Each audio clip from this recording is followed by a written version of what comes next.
And we're live. Okay, folks. This time around, I am talking with Jiba Anderson, one of Chicago's very own independent comic slash graphic adventure producers. Via a phone interview. Jiba, thank you and welcome to Lip Service. Thank you very much for having me on this service. I really appreciate it. Okay, what got you? Obviously, what got you? The main question is, what got you started in comics in the first place? Yeah, the classic question. Oh yeah. Yeah, my dad got me comics ever since I was a little kid, from the age of 3. I remember being enamored with the Batman television show, the Adam West show, Okay. and and I come from an artistic family. Mm-hmm. My dad's an architect, but Okay. he's also a comic book fan, Right. and so yeah, I have been like, you know, making marks all over the house and stuff like that. Okay. One day he brought home my first comic book, which was a Batman comic book, Okay. and with that, I mean, that just started the whole thing. It was like, the next stick figure that I made had ears and a cape on it, and that's what started me on the path, and Mm-hmm. that's what started me on, in some ways my holy mission of comics, if you will. Right. So yeah, so that's what got me started. Okay. Right. And so, so you started from stick figures, which is funny because I started just like you from stick figures. When my wife and I started doing our stuff, that was the only way that I could even begin to lay out anything. And look, even it's bad, but even my wife says my stick figures were bad. So Well, figures are the basics for all drawings. So right, I mean, still start off, drawing every piece with a stick figure, right, right, or the gesture drawing. You know what I mean? right, That's just the beginning of everything. You know what I mean? right. So That's true. it's like keep doing figures, graduate from stick Yeah, figures. exactly. They're putting it together. So, Yeah.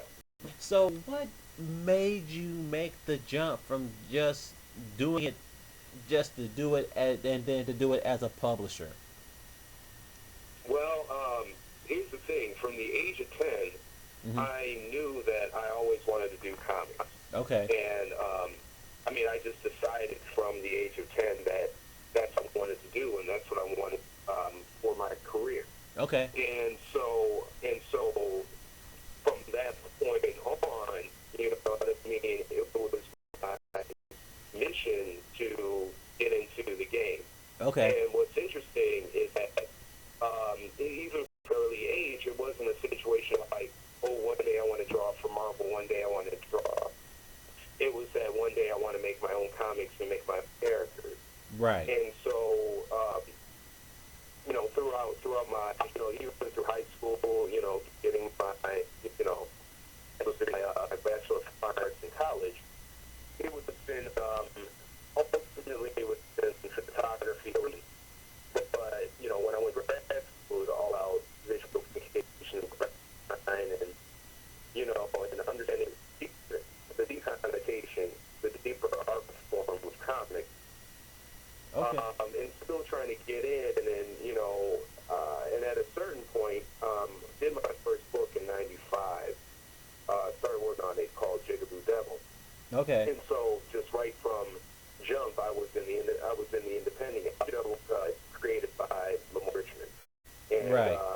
so, again, as I said before, from jump, I was in independent. And at a certain point in '97, I'm thinking to myself, why am I waiting to get discovered? I can discover myself, Right. because it didn't need to be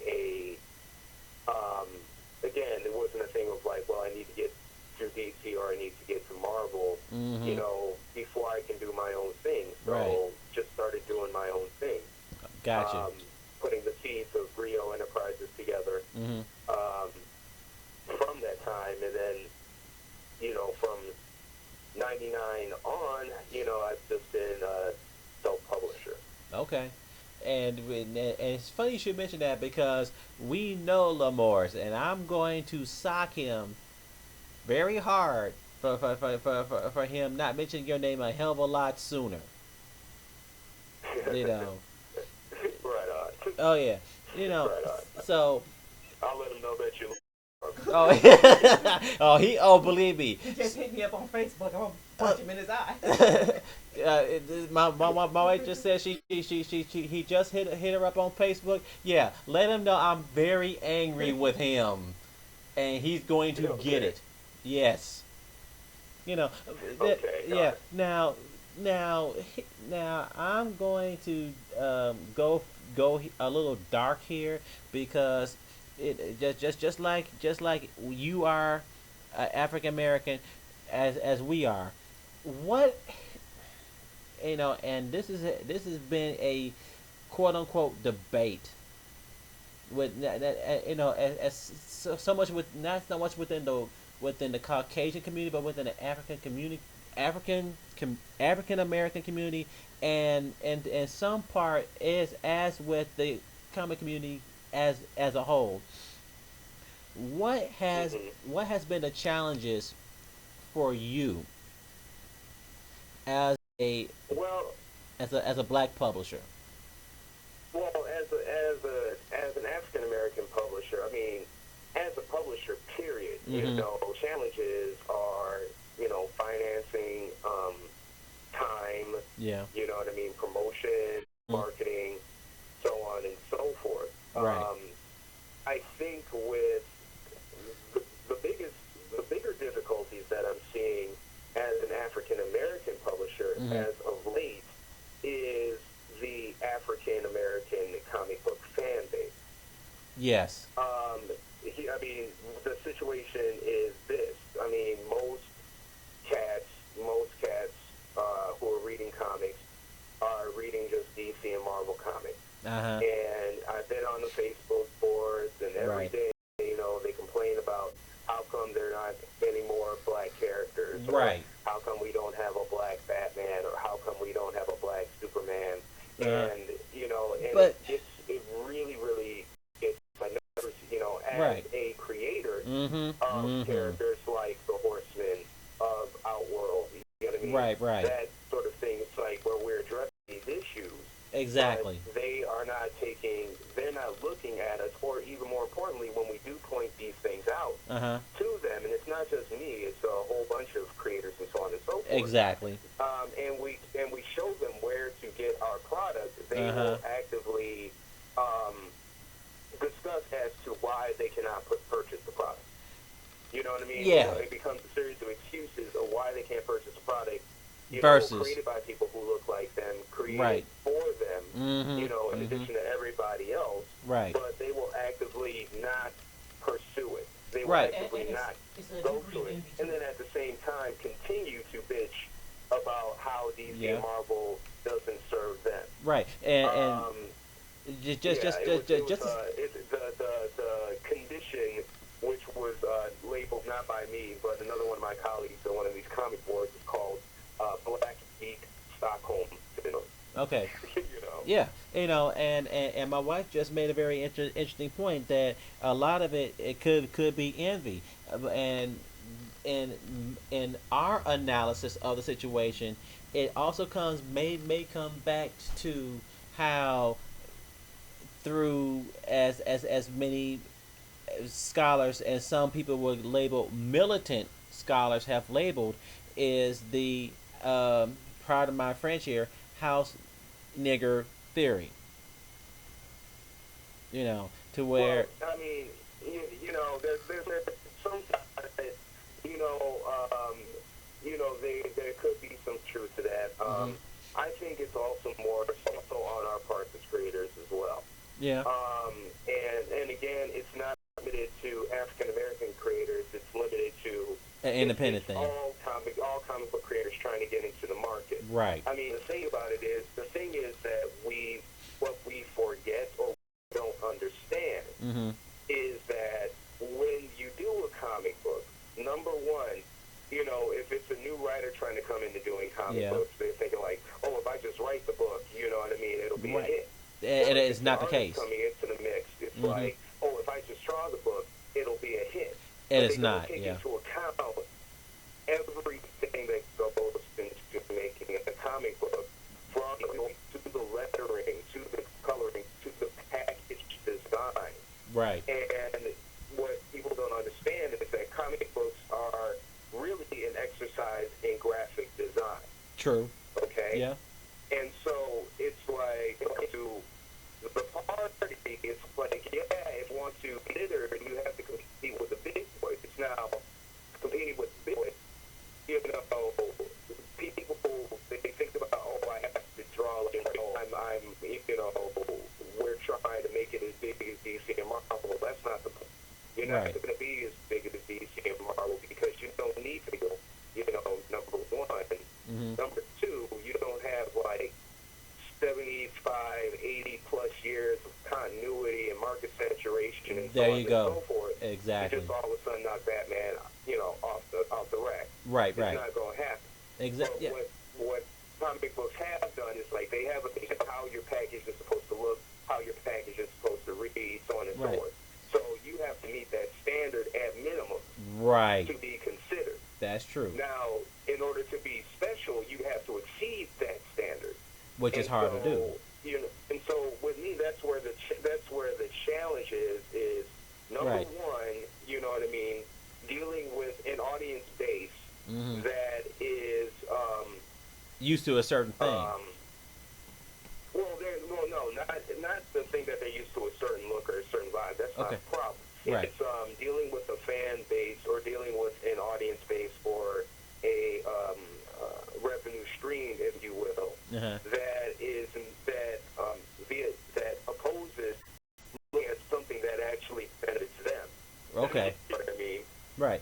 Number one. Mm-hmm. No. And then number two, you know, an average being, you know, a publisher and just trying to make it in this marketplace as a comic book publisher. No, period. Beyond the cultural aspect. of Right. it. Okay. Go ahead, love. I was referring to when, just like when you're at the cons and you have your booth and everything, Right. how a good majority of our people will see that there are black independent publishers out there, and they'll bypass your table if you're not, you know, related to DC and Marvel. Right. So that's why I said maybe it could be a degree it's of envy also, in that. Also, here's the thing, too. It's like, they'll pass you by if you don't have white folks at your table. If you Yeah. have white folks at your table, then they're going to want to stop by because they're like, oh, white people are buying that. Maybe I need to look at that, too. And okay, and there lies, and to me, there lies the whole problem of the African American market. Why does it have to take a white person?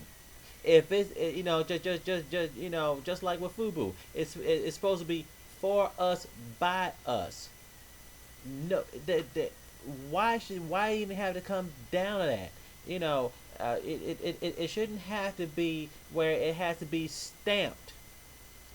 And Well, it's, you know, it kind of goes back to also, I mean, if you want to get really socio-political with it, it could go back to the whole notion of integration, you know what I Right. mean, and that sort of thing. It's like, Yeah. now we're good enough to be in this situation, we're good enough to be in that situation. Right. We don't need to create our own situation anymore. You know what I mean? We don't need to have our own standards anymore because we're basing it on these other people's standards. right, Which, and you know, which Same. is an issue. Yeah. You know what I mean? yeah, It is an issue. I mean, again, it's the thing of, if you meet that standard and then exceed that standard, then they'll take a second look at you. right, But also, at the same time, what's interesting is this whole, again, notion of integration and belonging. It's like, you know, I'm a black geek too, so if I'm a black geek, all I should read is DC and Marvel because that's all what white geeks read. right, You know what I mean? And the thing about it is, it's like, that's not the case at all. And the independent market, which is huge, it's like one of the biggest books right now is Saga. You know what I mean? You have a lot of things going on in the indie markets, which is, you know, once again, way above stuff that's, you know, definitely DC is doing right now, right, and Marvel is doing right now. But because, you know, other comic book readers aside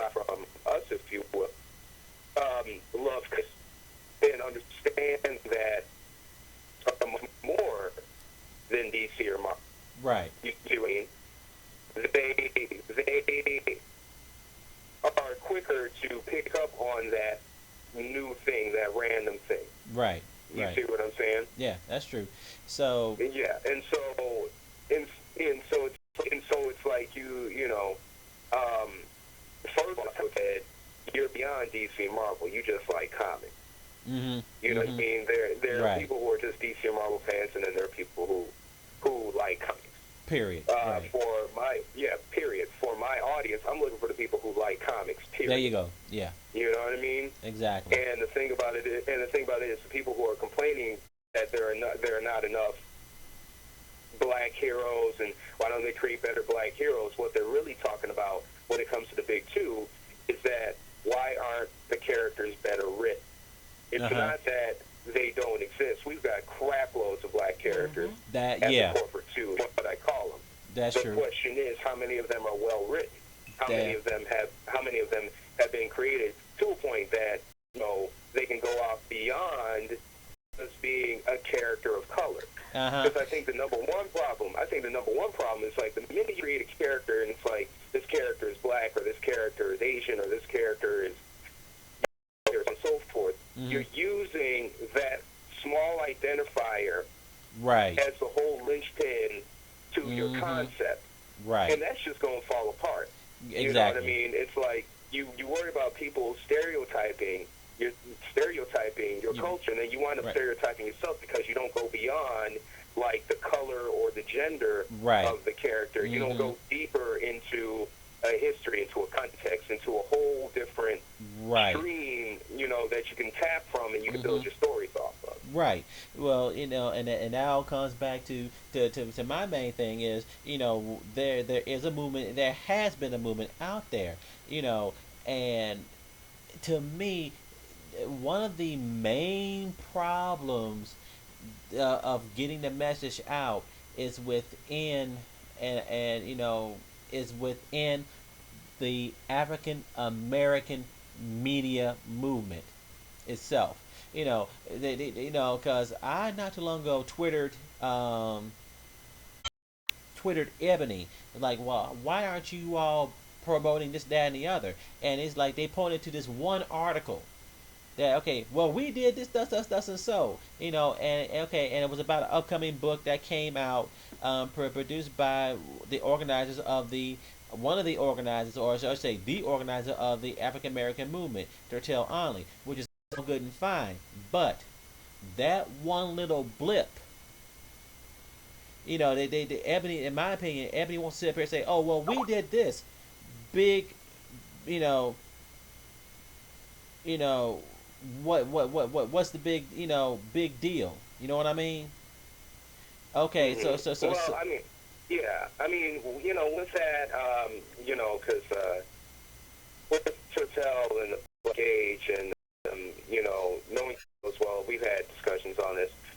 Actually, what's been happening, what I've been working on, and Total has been involved, and Lamorris and a few other cats that I've reached out to, not only here in Chicago, but the country and through Facebook, is that I'm working on evolving that movement, and that evolution of the movement is called the Blaxis. And the whole notion of the Blaxis, one of the problems, I think, with these movements and this lack of coverage is, number one, we are not unified. And when I say unified, I don't mean that we're one big company, so on and so forth. But it's like we do not use we don't establish the networks, or we haven't established the networks. Right. You know what I mean? And let other people know not only about our personal works, but other works in this sphere that we're working in. You know what I mean? Like, everybody wants to be like, well, I'm the man, and I'm first, and this is that, and you know what I mean? And I'm the only one you should be looking at. And that just does not work if you want to start a movement. If you want to have people look at you, what you need to do is you need to ally yourself with people of like mind, of like quality, of like caliber, of like, you know what I mean, of like professional mindset, so on and so forth. And once you become part of that thing,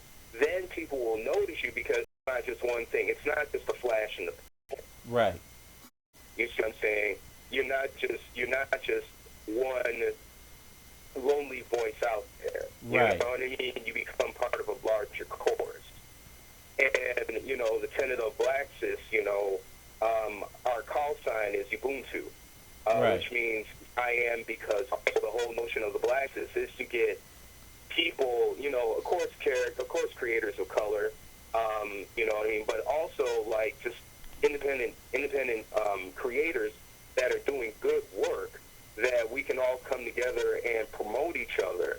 And it's not a situation about like I'm better than this person, I'm better than that person. It's like no, everybody who is part of this Black Six network Right. is at the top of their game.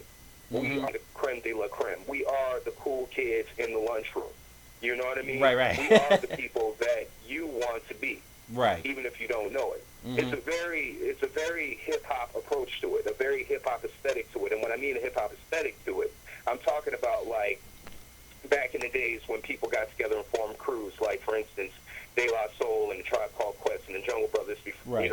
forming the Native Tongue Posse. You know what I mean? Right. You have the Soul Quarians with Common and the late great Jay Dilla and Erykah Badu and D'Angelo. Right. You know what I'm saying? You have the Hieroglyphics crew. You have the Dog Pound. Mm-hmm. You have the Hit Squad. You know what I Right. mean? You had like these cats that came together that had a like mindset, Right. and they were all independent cats.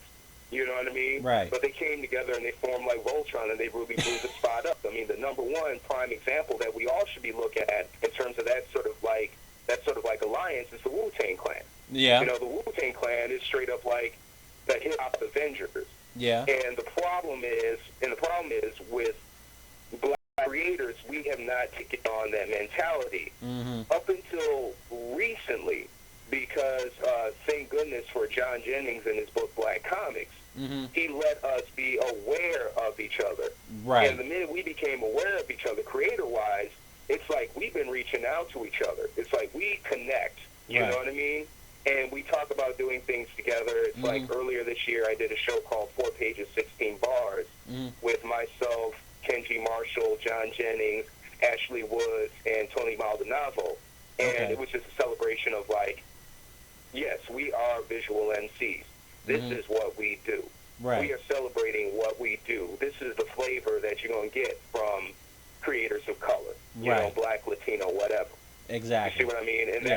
that was like, yeah, that was the first step in this whole idea of the Blacksis, and where I want to take it and where I want to see it go. Right. And what's nice is that I'm seeing a little bit of evidence of how it's catching on. There's a Right. Facebook group called Comic Nerds of Color, Mhm. which was so cool because they actually took the Blacksis logo I designed, and it's on there. It's in the corner on their front page, and Nice. so there are people who want to do this. We just need to keep getting the word out there. And we Right. need to support each other, and we need to critique each other to make sure that every book that we put out is the absolute best book it can be, because if it's the best book it can be, that Right. means that more copies are sold. If That's more true. copies are sold, that means we are more respected. We are Yeah. more respected, we get more coverage, we expand, we all grow. Expand. Yeah. And Exactly. that's what I'm about.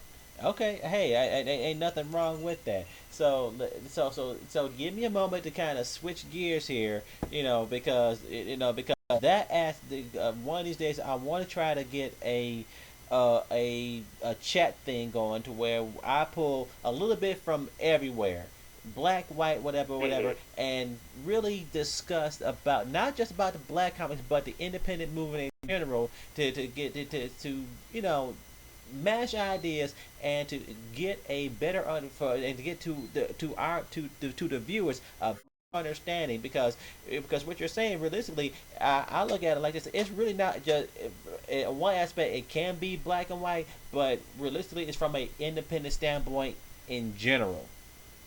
Exactly. And You know. that's another thing that we always have to. That's what we have to remember. Right. You know what I mean? It's like at the end of the day, Mhm. at the end of the day, it's not DC, it's not Marvel, Right. it's not Black Comics, it's Mhm. not this, that, or the third. It's comics. Period.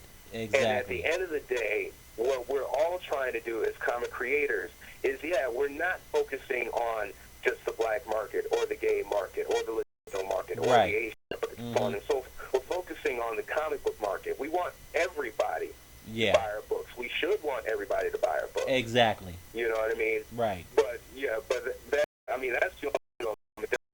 Exactly. you know what I mean, is if everybody's buying your stuff. So, Exactly. True. True that. True that. True that. So what are you working on currently? uh, I'm glad that you mentioned that. Next month, we at Griot are going to be launching the next Horseman series. Mm-hmm. It's called Mark of the Cloven. And Mark of the Cloven is written by Jude W. Meyer. This is the first Horseman project that I'm not actively writing. I'm definitely co-plotting with my good friend Jude W. Meyer, who's also a fantastic science fiction and horror writer. Uh huh. He's taken the reins. He's taken the reins of the world, and what we're doing with this project is that it's actually going to be a 9-part illustrated novel. Okay. So that it's more so not your classic comic book. Mm-hmm. It's more prose and spot illustrations by yours truly. Mm-hmm. So on and so forth. And it's a really, really cool story. One of the cool things about, and I think this is how you know if your concept works, Uh huh. if somebody else can hop into your world and understand the basics of it, I think you've done a good job. Right. And that's definitely what Jude has done with Mark of Cloven. It's like I already love my characters. He's made me love my characters even more Okay. with this particular project. So. Okay. Right. Right. And so is this project in print or is it going to be a digital deal? It's going to be print and digital. Okay. That's just the way I operate now. Print on demand option. We have a digital option, so on Right. and so forth. You can pick up all Brio Enterprises books Mm-hmm. in print at. If you want the digital copies of the books, you can pick them up at drivethrugh.comix.com. Okay. Yeah, we're associated with them as well. And it's been my opinion that thank you guys behind Drive Through because I happened to meet I forget the guy's name a couple of years ago. He was at C2E2, and realistically, Drive Through has been the true hub for independence versus Comixology and certain other ones out Oh there. yeah, definitely, definitely. I have nothing but love for drivethrugcomics.com. They Yeah. really, they know how to treat the creators Yes. well. You know what I Exactly. mean? They're very fair, and yeah, I Mhm. got nothing but love for them, definitely. Yeah, So. and which brings me to another point. Even within the independent scene, it seems as though that, especially with the digital, at one point in time there was a whole bunch of people doing anything and everything to promote independent comics. But then once the smoke settled, there was only a couple of set few, and I don't fault them for the direction that they went because you got to go where the money is. But at the same time, how can you be there? The truth of it all is this: Marvel wasn't Marvel back in the day. DC wasn't DC back in the day. They just Right. they just happened to evolve into where they are now. And most Right. and my thing is this: the next they're not forever. Period. They're not eternal. You know, Right. the next Marvel, the next DC, the next Image is already here evolving. Right. So my thing is this: why try to as the old saying goes, why try to keep the lid on the toilet when you already know stuff is getting ready to come up? Well, you know what? I mean, there's a couple of things going on, right? I mean, right now. Number one, the corporate two. Mm-hmm. I mean, and I call them the corporate two now because that's exactly what they are. Yeah. You know what I mean? The mouse and the rabbit. Yeah. You know what I'm saying? Yeah. They own DC and Marvel, and I see them like they're chokeholding some stuff. It's like Yeah. they can't really control what's happening with Image. Image is entrenched. Dark Yeah. Horse is entrenched. Yeah. IDW Yeah. is entrenched. You know what I mean? Boom Yeah. has made inroads, so on and so forth, Yeah. Dynamite and whatnot. Mm-hmm. But the small guys, people like us, who are independent. Right. They, yeah, it feels like you're trying to. It feels like you're being squeezed out, Yeah. and you feel like you're being squeezed out. It's not necessarily because of what the corporate two do, because that's just what they don't do. Right. But it's more so about the whole notion of people not being aware of what you have going on. Right. You know what I mean? Again, that whole marketing thing comes into play. Right. And, you know, and again, the thing about it is that you cannot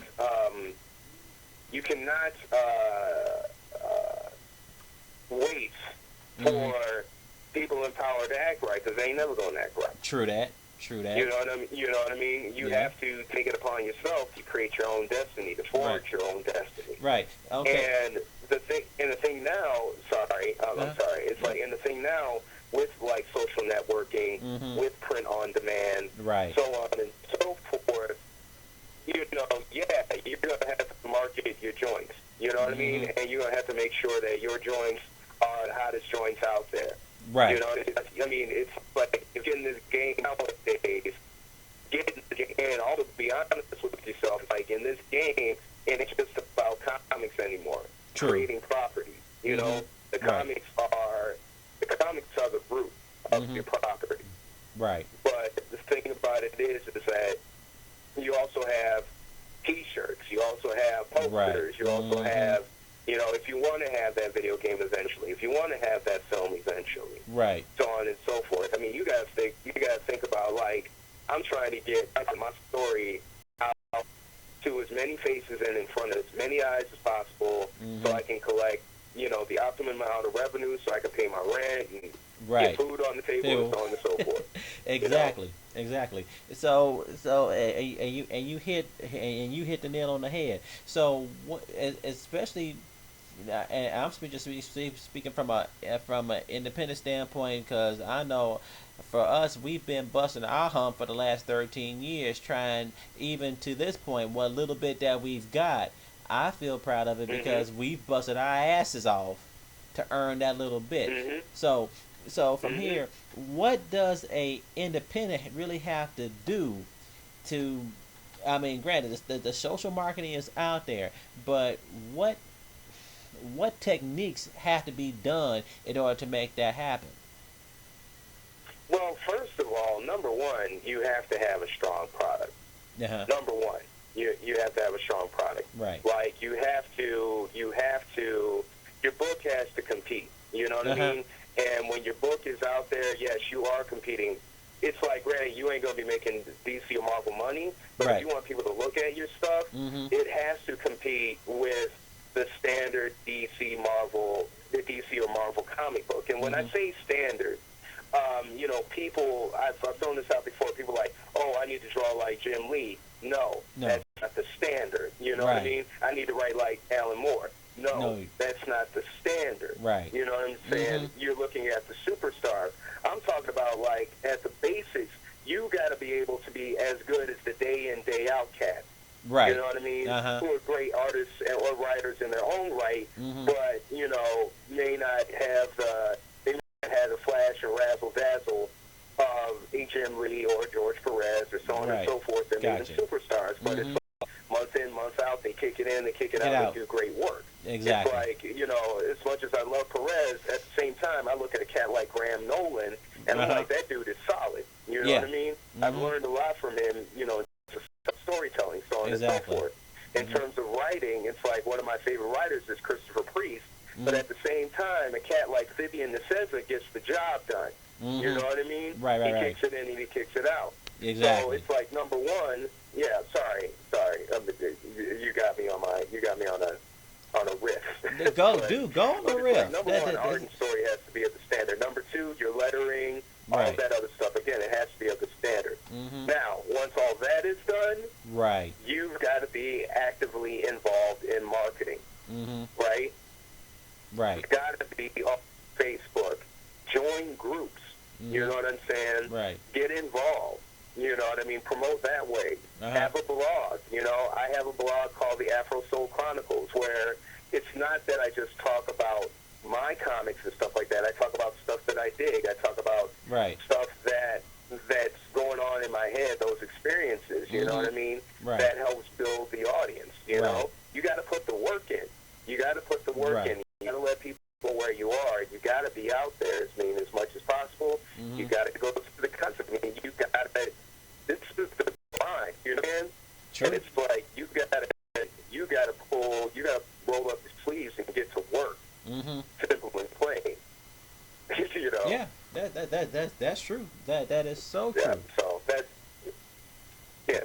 I feel you on that one. You know, Yeah. So. henceforth, you know, why you talking to me now?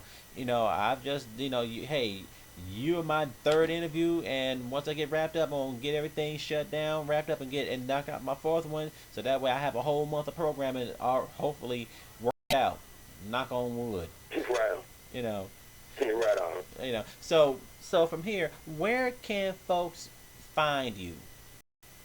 Because well, that's the other name of the game. Definitely, again, you can find Griot Enterprises at drivethroughcomics.com or indieplanet.com. Working on getting to the Chicago area. As soon as I get those locked down, I'll let people know. Right. You can find me on Facebook at Horseman Graphic Novel. Okay. You know, or my personal, Facebook page, Jiba Malay Anderson. Also, you can check out my blog on WordPress called The Afro Soul Chronicles. And in addition, I have a podcast mixtape show called Ghetto of the Mind that you can find us on iTunes. Okay, cool. Yeah, that's the next step for me. I gotta figure out how to flip our stuff, flip the video for the iTunes format. So that way those folks who remember the podcast can turn into the video version now. You know. Definitely. So, you know, we've been talking to Jiba Malay Anderson. Hey, he's one of just like us, one of the cats who's been there, seen there, done that, and hope to do better. You know, people want. We are the future of what Dwayne McDuffie first laid down many moons ago. That's the way I look at it. Right on. You know. We're just, you know, and even with McDuffie, man, he's just been. We're all part of the industry that's been around since comics were here. Like black folks have been in comics from the beginning. True. We'll be here as long as it goes on. And what we need to do is we need to build on the foundation that was laid by McDuffie, but also by George Thurman, also by the main the Torchy back in the day, right? 40s, so on and so forth. We come, you know what I mean? Like Aaron Magruder is part of that tradition. Yeah. Thomas is part of that tradition. It's like we're all in the mix. You know what I mean? Right. We need to celebrate that. You know what I mean? And we need to put in good books. You know what I mean? That's true. That is so true. So, Jiba, once again, thank you so much for being a part of our little small but hopefully growing show, and hopefully within the next 5 to 6 months. Thank you again. Oh yeah, and so I'm hoping that. Yeah. Oh, thank you, and I'm hoping within the next 5 to 6 months we can come back and do it again. Right on. Well, I'm here. Okay, cool. And once again, sir, hopefully from here, little later on, or right after a small break, I'll probably have a review or two. Who knows? You know, I'm playing this. I'm playing this by ear. But stay tuned and keep on coming.